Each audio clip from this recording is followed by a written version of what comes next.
Bonjour, nous allons aborder le cas particulier du capitalisme.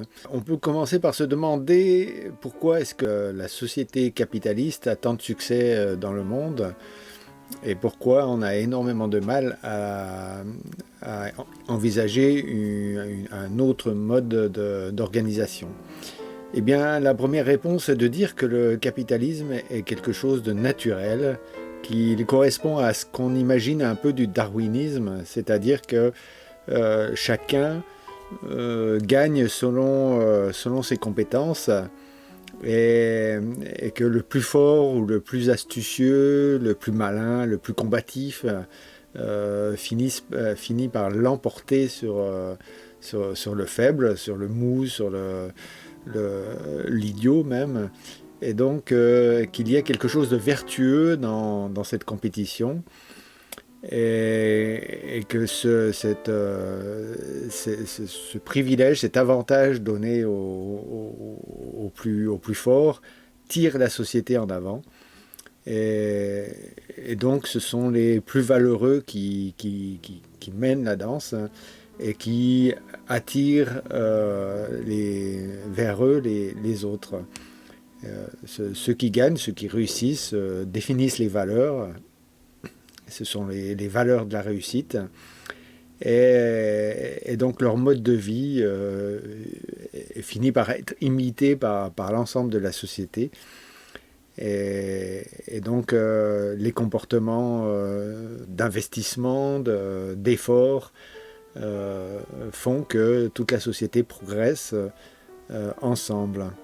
Et ce dynamisme a été très très souvent mis en avant en disant que c'était le moteur de l'économie et que sans cette compétition permanente, la société ne se développerait pas.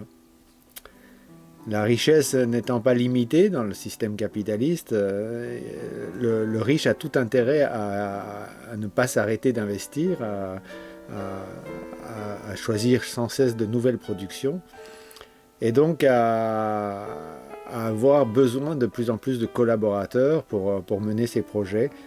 Et au niveau inférieur, la situation se répète jusqu'en bas de la pyramide. C'est ce qu'on a appelé le ruissellement. Et c'est le second argument des capitalistes pour dire que c'est le meilleur système possible, puisque dès que quelqu'un arrive au statut de la réussite, il entraîne derrière lui toute une foule de gens, soit pour le servir, soit pour le seconder. Et donc, du haut en bas de la pyramide, tout le monde s'élève d'un cran. Alors quand il est associé au libéralisme, c'est-à-dire que chacun fait ce qui lui plaît et seuls les marchés régulent les échanges, alors là, on voit apparaître un certain nombre de problèmes. C'est surtout Karl Marx qui a identifié les problèmes du capitalisme dans son livre Le Capital et qui en a déduit que ce n'était pas quelque chose de durable. Le fait que toute la société repose sur l'argent et sur le gain fait que le bien commun est dévalorisé par rapport à la richesse individuelle. Il y a donc peu de biens communs et tout est payant. L'éducation, la santé, tout ce qu'on a eu l'habitude ces dernières décennies de trouver gratuitement dans nos sociétés, dans un système libéral, devrait être confié à des entreprises privées et donc être payant pour l'usager. Ça, c'est un problème puisque certains dans la société ne pourront pas se payer parce qu'ils n'auront pas accès à la production. Et donc, ça laisse une certaine part de la population dans l'exclusion.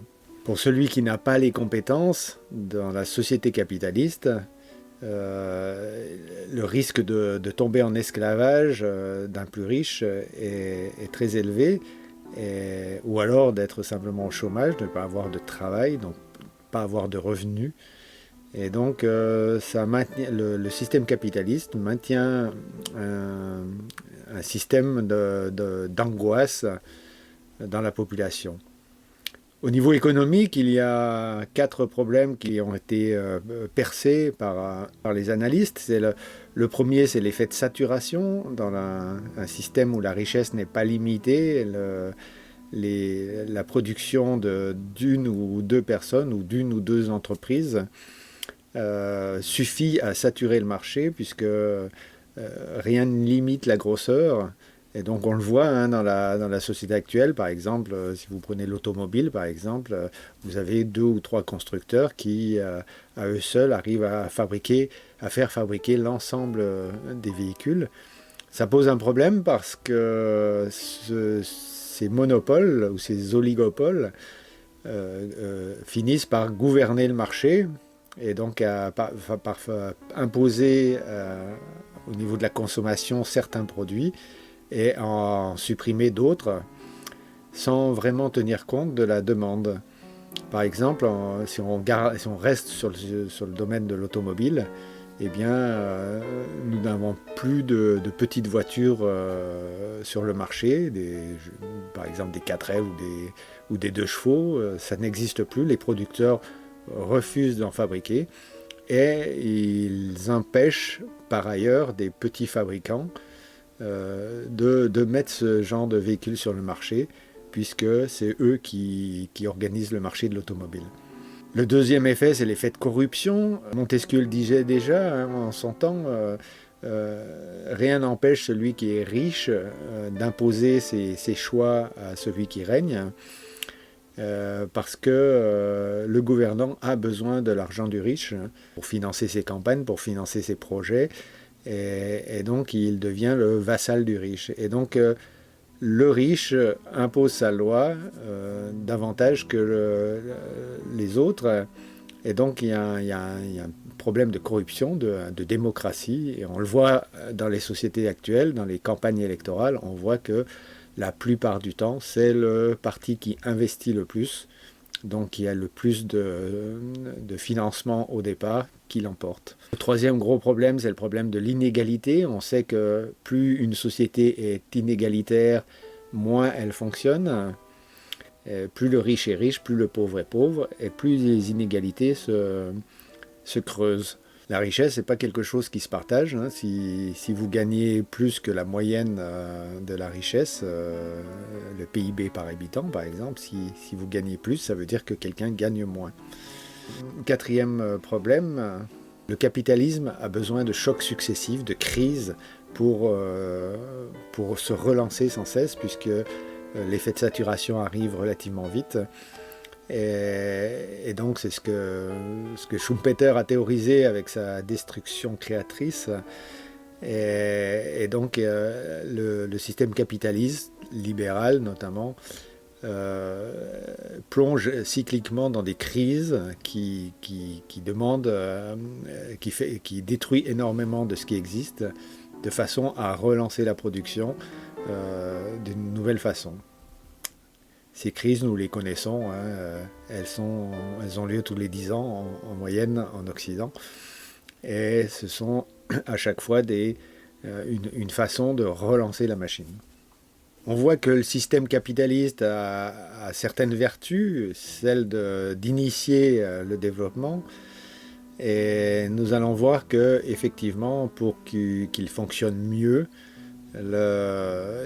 les gouvernants, en tout cas les peuples, ont fait pression pour qu'il y ait certaines règles. Et donc, à la fin du XXe siècle, au cours en tout cas du XXe siècle, le capitalisme s'est socialisé pour arriver aux sociétés occidentales comme on les connaît en Europe, par exemple en France.